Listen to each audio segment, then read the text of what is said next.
नमस्कार, ये आकाशवाणी चंडीगढ़ है। अब आप प्रतीका से प्रादेशिक समाचार सुनिए। केंद्र सरकार ने बजट 2025-26 के अनुरूप सूक्ष्म, लघु एवं मध्यम उद्यमों और निर्यातकों को बढ़ावा देने के लिए पारस्परिक ऋण गारंटी योजना में बड़े बदलाव किए हैं।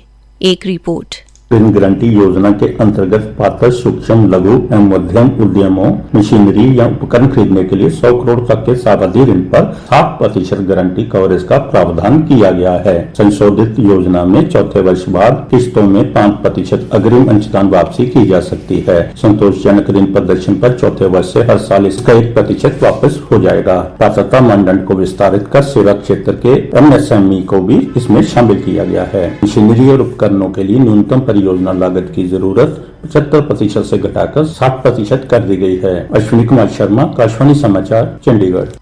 मंत्रालय के अनुसार MSME के पारस्परिक ऋण गारंटी योजना संशोधनों से निर्यातक सूक्ष्म, लघु एवं मध्यम उद्यमों के लिए संयंत्र, मशीनरी और उपकरण की खरीद के लिए ऋण उपलब्धता बढ़ेगी, जिससे भारत में विनिर्माण और निर्यात क्षेत्र को बढ़ावा मिलेगा।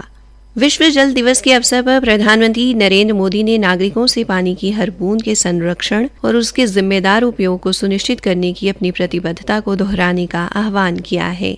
एक सोशल मीडिया पोस्ट में श्री मोदी ने कहा कि पानी जीवन का आधार है और पृथ्वी के भविष्य को आकार देता है। प्रधानमंत्री ने सतत विकास में लगे हुए जागरूकता फैलाने और जल संरक्षण की संस्कृति को बढ़ावा देने वाले लोगों की सराहना भी की।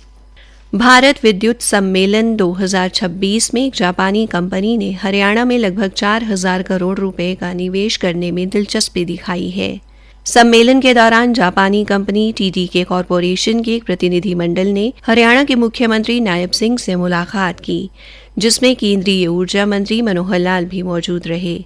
बैठक के दौरान प्रतिनिधिमंडल ने हरियाणा में एक नया संयंत्र लगाने के लिए लगभग 4,000 करोड़ रुपए का निवेश करने का इरादा जाहिर किया।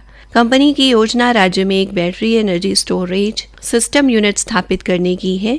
उल्लेखनीय है कि TDK कॉरपोरेशन की हरियाणा के सोहना में पहले से ही 180 एकड़ में फैली एक स्थापित इकाई मौजूद है। मुख्यमंत्री नायब सिंह ने कहा कि हरियाणा विदेशी निवेशकों के लिए एक पसंदीदा जगह बनकर उभरा है। राज्य सरकार की नई औद्योगिक नीति निरंतर नई सुविधाएं दे रही है। बजट में औद्योगिक क्षेत्र को विशेष महत्व दिया गया है। केंद्र सरकार ने राज्यों को व्यावसायिक LPG के लिए 20% अतिरिक्त आवंटन को मंजूरी दे दी है। इससे कुल आवंटन 50% हो जाएगा। इसमें PNG के विस्तार के लिए सुधारों के आधार पर 10% आवंटन भी शामिल है। इसमें रेस्टोरेंट, ढाबे, होटल, औद्योगिक कैंटीन, डेयरी, रियायती कैंटीन और राज्य या स्थानीय निकाय द्वारा संचालित अन्य क्षेत्रों को प्राथमिकता दी जाएगी। पेट्रोलियम एवं प्राकृतिक गैस मंत्रालय के सचिव नीरज मित्तल ने सभी राज्यों और केंद्र शासित प्रदेशों के मुख्य सचिवों को पत्र लिखकर कहा है कि यह आवंटन सोमवार से लागू होगा। सभी व्यावसायिक और औद्योगिक LPG उपभोक्ताओं को तेल विपणन कंपनियों के साथ पंजीकरण कराना होगा। सरकार ने आश्वासन दिया है कि देश में पेट्रोल, डीजल या LPG की कोई कमी नहीं है और लोग घबराहट में खरीदारी न करें।